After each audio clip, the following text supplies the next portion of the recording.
مصر له مرکز کایرو ښار څخه 40 کیلومتره لرې په کایرو پلوټو نیمې سیمه کې واقع دغه له ځمکې څخه 480 فوټه پورته 4.5 زره کاله پخوانی پر دغه اهرام یا پیرامید کې دننه داسې څه و چې د دې د لیدلو لپاره څېړونکو د اهرام دننه یو روبوټیک کیمره ورولېږله. له ورداخلېدو څخه لږ وروسته په یو ځای کې دغه روبوټیک کیمره ودرېده ځکه د دې تر مخ اوس یو ډېره وزني او غټه ډبره یا بلاک راغلی دی. څېړونکو داسې انګېرله چې د دې بلاک یا ډبرې تر شا به کوم غټ پټ راز موجود وي چې د تېرو 4.5 زرو کلونو راهیسې خښ دی. دوی اوس په دغه راز د پوهېدلو لپاره هر قیمت ته چمتو. نو د دغه راز د افشا کولو لپاره د روبوټ مخې ته د ډریل یا برمې ماشین نصب کړ کوم چې د ډبرې پر منځ کې یو وړوکی سوری جوړ کړو. په دغه سوري کې اوس یوه کوچنۍ کیمره ورولېږله. دې کیمرې اوس داسې یو صحنه ولیده چې په تېرو 4,500 کلونو کې یو چا هم نه وه تر سترګو کړې. ګرام لیدونکو په ویډیو کې تاسو ټولو ته ښه راغلاست وایم. په مصر یا ایجپت کې ټول ټال 138 لوړ اهرامونه شتون لري. په تېرو زرګونو کلونو کې له لسګونو زلزلو او له ډېرو خطرناکو طوفانونو سره مخه کړې ده خو هیڅ یو یې هم له خپله ځایه نه دی خوځېدلی. په دغه اهرامونو کې یو هم د ګیزا ستر اهرام یا ګیزا ستر پیرامید بلل کیږي. د دغه اهرام د اډې مساحت 14 جریبه دی. د یوې څېړنې په مطابق پر دغه لوی اهرام کې تقریبا 23 لکه لوی ډبرې کارول شوي دي چې د ډېریو وزن یې 50 ټنه وزن دی. که چیرې ټول وزن یې اټکل شي نو د دغه اهرام یا پیرامید وزن 6 میلیون ټنه دی چې دا د 12 برج خلیفه د وزن سره برابر دی. د دومره لوړه والیشان ساختمان مقصد څه و؟ د څه لپاره جوړ شوي و؟ زرګونه کاله مخکې کله چې انسان هیڅ وسایل نه درلودی نو د دغو اهرامونو دیوالونه یې څنګه انچ په انچ جوړ کړي دي؟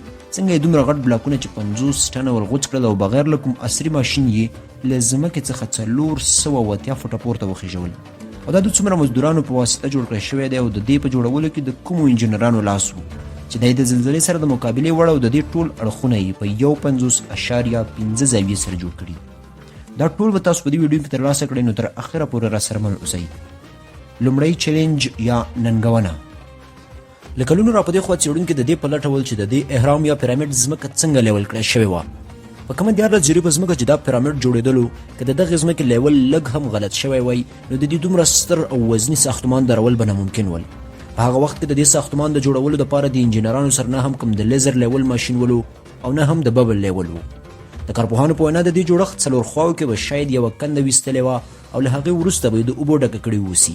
بیا د یوې خوا د اوبو د لیول پر اساس به یې د بلې لورې د اوبو لیول جوړ کړی شوی واوسي. هغه ساحه چې د اوبو د لیول څخه به جګه یا هم ټیټه وه هغه به یې د ساده چنې او تیره ابزارو په واسطه لیول کړي واوسي. ډېری کارپوهان په دې باور دي چې پخوانیو مصریانو یو ساده وسیله کاروله چې دواړو خواو ته یې لرګي او په منځ کې یې د یوې رسۍ په مرسته تیږه تړل شوې ده. که تیږه به ځمکې ته ورسېده او رسۍ به یې په مرکزي کرښه کې وه دا په دې معنی ده چې دا ټوټه ځمکه په بشپړه توګه لیول شوې ده. هغې وروسته به یې د پولر ستورو یعنې هغه ستوري چې د هغې په واسطه موږ د ځمکې قطبونه معلومولی شو نو د هغې په واسطه به یې د پیرامید یا اهرام هره خوا ناب کړي اوسي او په نښه کړي به یې وي. نه هم کوم کمپاس یا هم کومه بله وسیله مګر د دغه ساده تخنیک په واسطه زرګونه کاله د مخه د دې پیرامید ډایرکشن یې جوړ کړی و او هغه هم پرته له کومې تېروتنې. دریم چیلنج. د پیرامید د جوړولو پر ځای کې د پیرامید ډایرکشن یې هم جوړ شو او هم یې نښانونه ایښودل شوي وو. د ځمکې لیول یې هم ټاکل شوی و. اوس نوبت د ودانولو و. د دغې د پایل لپاره د میلیونونو ټنو وزني او سترو ډبرو ته اړتیا وه خو د دغو تیږو د پرې کولو لپاره یې نه ګرینډر درلود او نه یې هم کومه برمه خو بیا یې هم 50 ټنه وزن لرونکې ډبرې یې پرې کړي دي او هم یې مربع یا مستطیل شکل ورکړی مګر اخر د چا په مرسته؟ هو دا یوازینۍ یوه وسیله وه چې په مرسته یې ډبرې پرې شوې وي. د کارپوهانو په اند هغه چنۍ چې د اهرام په جوړولو کې کارول شوې وه یوازې د مسو نه نه وه جوړه شوې ځکه دوی هم پوهېدل چې مس نرم دی او نشي کولی ډبره پرې کړي. نو په دې کې یو کیمیاوي مواد چې ارسنګ نومیږي هم ور اضافه کړ. د مس او ارسنګ څخه جوړه دغه چنه به یې د لرګي په څټک وهله او ساعتونو زحمت وروسته به یې غټې ډبرې په یو شکل کې جوړولې. څلورم چیلنج یا ننګونه. څلورم چیلنج دا دی چې دا ځانګړې ډبره چې د لایمسټون په نوم یادیږي د ګیزا د اهرام له ساختماني اړخ څخه 2.5 کیلومتره لرې په تورا ښار کې پرې شوې ده. اوس ستونزه د دغو وزني ډبرو لیږدولو د ګیزا پیرامید ځای ته. هره ډبره 50 ټنه یعنی 50,000 کیلوګرامه وه چې دا د 3 مسافر وړونکو بسونو د وزن سره مساوي ده او دا ډول 23 لکه لوی ډبرې یوازې په یو اهرام کې کارول شوي دي. د دومره درانه وزن د لیږدولو لپاره په هغه زمانه کې نه هم له کوم حیوان څخه کار اخیستل شوی او نه هم کوم عصري ماشین درلودی. حتی که موږ اوس په دغه معاصر عصر کې داسې یو ساختمان جوړوو نو تر ټرانسپورټ کمپنۍ به له زښت زیات مشکل سره مخ شي. په حیرانتیا سره دا کار د کارګرانو او کشتیو په مرسته ترسره شو. هو د تورا او ګیزه ترمنځ د سیند څخه به یې ګټه اخیسته او ډبرې به یې په لویو لویو کښتۍ کې بار کولې او د احرام لوري ته به یې رسولې. د کارپوهانو په باور دا کار داسې نه و. د دومره لویو ډبرو په بارولو او راښکته کولو کې باید په یو وخت کې لږ تر لږه 1500 کارګرانو کار کړی وای. پنځم چیلنج یا ننګونه. کوم کارپوهانو چې د پیرامید یا اهرام په جوړښت ریسرچ یا څېړنه کوله هغوی ته اوس د خپلو ډېرو پوښتنو ځوابونه معلوم شوي وو. خو یو شی چې دوی به یې هر وخت ځوروه هغه دا و چې د لایمسټون ډبره پرې هم شوه، ولېږدول هم شوه او د جوړولو په وخت کې د یو په بل کې خوستل هم شروع شول. مشکل دا و چې دا ډبرې تر دومره لوړ ځایه څنګه رسول شوي دي. ارکیالوجیسټان په دې باور دي چې دا د احرام له جوړولو مخکې پلان شوی و. یا به یې د سپایرل ټریک له لارې پورته کړي وي او یا به یې هم د زیګ زیګ ډول. مګر دا یقیني ده چې دغه 50,000 کیلوګرامه وزني ډبرې که پورته شوي نو صرف او صرف د کارګرانو په مرسته کش کړل شوي دي. شپږم چیلنج یا ننګونه. خبره یوازې د لکونو کارګرانو او په چنې سره د دومره غټو ډبرو پرې کولو او د دې دومره غټو ډبرو د لیږدولو نه ده. په دغه پیرامید کې داخل کمپارټمنټس او هغې ته د ورتللو لارې او وړکي تونلونه هم جوړ شوي دي. نور هر څه خو سم و، مګر هغه څه چې څېړونکي یې حیرانه کړي وو هغه دا و چې د دې کوټو یا کمپارټمنټس په داخل کې چې کوم کاڼی استفاده شوی دی هغه ساده لایمسټون نه دی مګر ګرینایټ دی. هو ګرینایټ دا یو داسې ډبره ده چې په کلکوالي کې له الماس څخه وروسته په دویم مقام کې قرار لري. په ننني پرمختللي عصر کې هم موږ ګرینایټ بغیر له غټو او قوي ماشینونو نشو پرې کولی. د نړۍ له هر کونج څخه مشهور او تکړه ارکیالوجیسټان او څېړونکي د پیرامید د لیدلو او څېړلو لپاره راوستل، مګر هیڅ کوم هم په دې ونه توانېد چې اخر 4.5 کاله پخوا د پیرامید جوړونکو دا ډبرې څنګه پرې کړي دي او په کومو ابزارو یې اخر دغسې هموارې جوړې کړي دي. د کلونو زیار وروسته اخر هم څېړونکي په دې وتوانېد چې د دغې ځواب پیدا کړي. دوی دا ډبرې په یو داسې ارې باندې پرې کولې چې حتی د هغې غاښونه هم نه ول. دوی به پر دغه ارې له پورته خوا څخه وزن کې خوستلو او په لاندې برخه کې به یې ورته شګه اچوله. دوی به د یوې ډبرې په پرې کولو پوره 4 میاشتې وخت نیولو.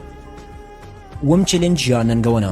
اخر 4.5 کاله پخوا هغه کوم خلک ول چې هغوی د احرامونو دغومره مشکل او غټ چیلنج تکمیله کړلو.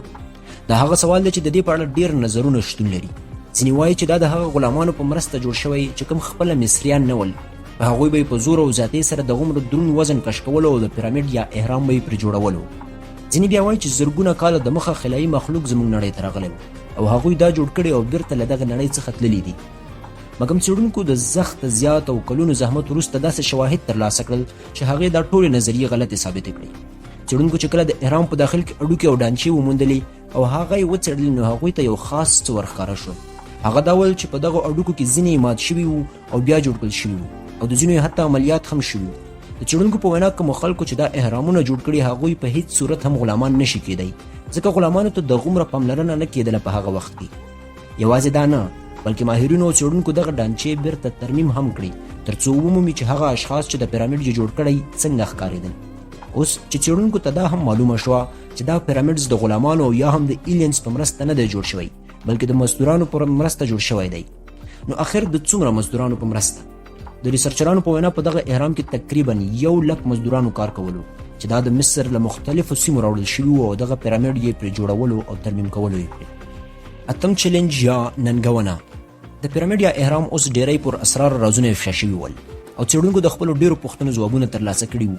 مګر یو څه چې هغې دا څېړونکي زښته زیات ځورول هغه دا و چې اخر دا 6 میلیون ټنه وزني او له 23 لکه لویو ډبرو څخه جوړ شوی دا احرام یوازې د یو مومیایي شوي جسد لپاره نه دی جوړ شوی، مګر یو راز حتما لري. نو د دغه راز د افشا کولو لپاره یې د نړۍ څخه د هر کونج لرغونپوهان او تاریخ پوهان راوغوښتل تر څو پر دغه راز پوه شي.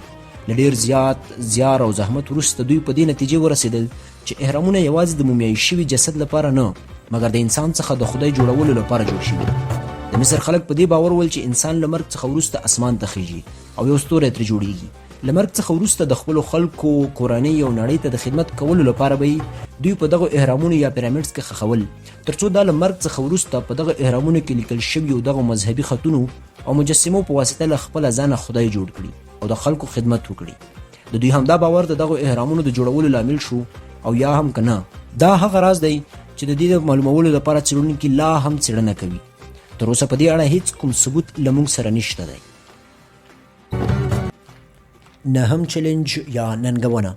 په 1980 کال کې په دغه پیرامید باندې یو ځانګړې شوا ورواچول شوه تر څو وګوري چې د دې داخل کې د پادشاه او ملکې د خونې یا کمپارټمنټس پرته نور کوم څه موجود دي او کنه، چې د دې په نتیجه کې دا معلومه شوه چې د پادشاه او ملکې له خونې پرته په دې اهرام په پورته خوا کې یوه بله خونه هم موجود ده.